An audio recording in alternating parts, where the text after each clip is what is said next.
Roosters 24. We are auditioning for every position basically, um, except myself and older Travis. We are going to send out. We narrowed it down to I think 3 or 4 people that will play. Well, there's 5 people. I narrowed it down, 5 or 6 actually, that plays young Travis, the boys,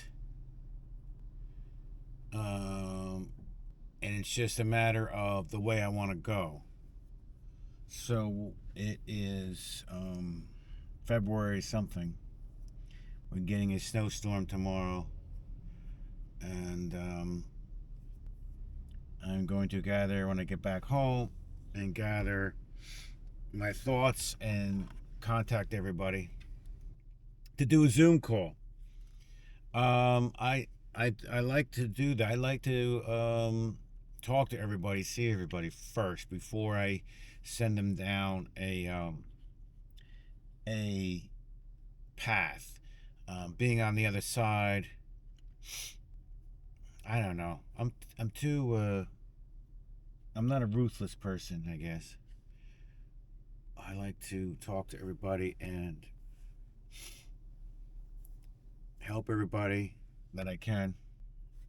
So what I do is I do a Zoom call first, see how they move, how they speak, how they look on camera.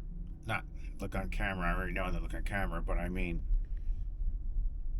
that's how I write dialogue. It's like I envision this person to be that character, and then I will write how they speak. I don't expect, being low budget, you don't have time to search out, you know, at least at this point in time, someone who can be someone else other than themselves. And I don't mean that they're not actors. I mean, like, I don't expect someone to completely do a changeover, makeover, with the amount of limited time we have to rehearse or get together or anything. Because, who can afford to pay for all this? So I feel that if they just come and speak as they would, I mean, yes, you're a dark character, you're more cynical, or you're a little of this. Okay, well, great. Yeah, that gives them direction. But I mean, I've never played anybody else but myself. In fact, I remember telling the director once I had a lead part for one of the television shows, and we were on set, and they shoot rather quickly. Anyway, I remember there was a rough, it was cold, it was rough. A lot of these actors are not super pro, so it takes time. Anyway, he was behind schedule, and I remember I came in, and yeah, I just nailed it in like a one take. They set up. It was just like, oh well, we're done, and we moved on. And it was like the next day, and he was running behind schedule again. We had to. They were setting up a fake fire. It was like some location, and he said, "Oh man, I was so glad when I realized that it was you that was coming, and I didn't have to worry about it." So that was a good feeling. Um, and but the point is I told him, I said, yeah, I do pretty good at playing myself. And he laughed. He thought I was kidding. But I was just playing myself, saying those lines, And that's what I like to do with the actors. I like to know how they are. I picture them. I picture what would come out of their mouth. There's very little uncomfortable situations where they will fumble over something, or it's just not what they would say. Because I always give them that leeway anyway. I'm like, here's the scene, here's the lines, here's what we have to hit, or cue someone. But I mean, if a word isn't right, or you want to say this differently, get the point across differently, feel free to go for it. That's the best success I had on set with directors who let me be, I'm here for a reason.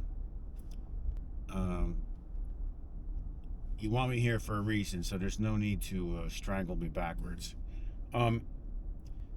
So that's what I like to do. So I instead of just sending out all these sides to the potentials and say, now go ahead and take the time and record this paragraph or something and send it back to me, recorded video.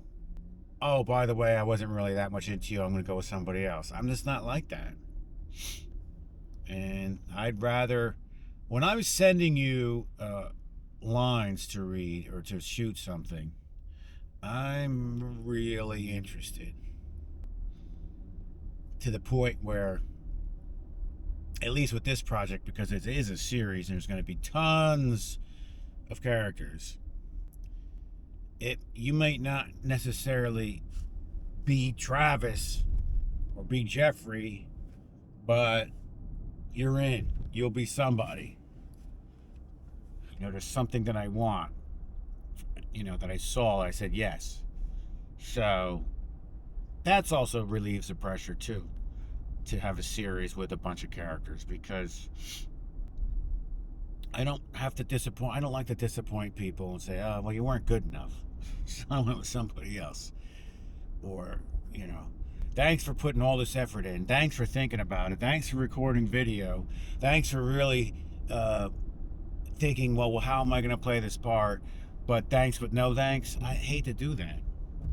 And again, that's a flaw on my part. That's how I am in my life, and it's a flaw. I'm too nice. I'm too want to help. I'm too helping hand. I'm too. I just have to make sure I don't sacrifice anything in the project because I'm helping somebody out. What I'm doing now is like, don't worry, I'll find a spot for you. If somebody's contacted me and I really, all right, well, we'll find a spot for you. And I just think everybody wins. If everybody treats people with respect and tries to help everyone, and if people show a valid interest in your project or you, they deserve the time of day. There's been so many times where I've been on set and you talk to people, and then the next day the same people are sitting next to you and they don't even look at you, and you're like, well, what's that about? I've been on sets like that, where it's like, yesterday we were discussing personal things, and today, I'm not good enough today. It's crazy business.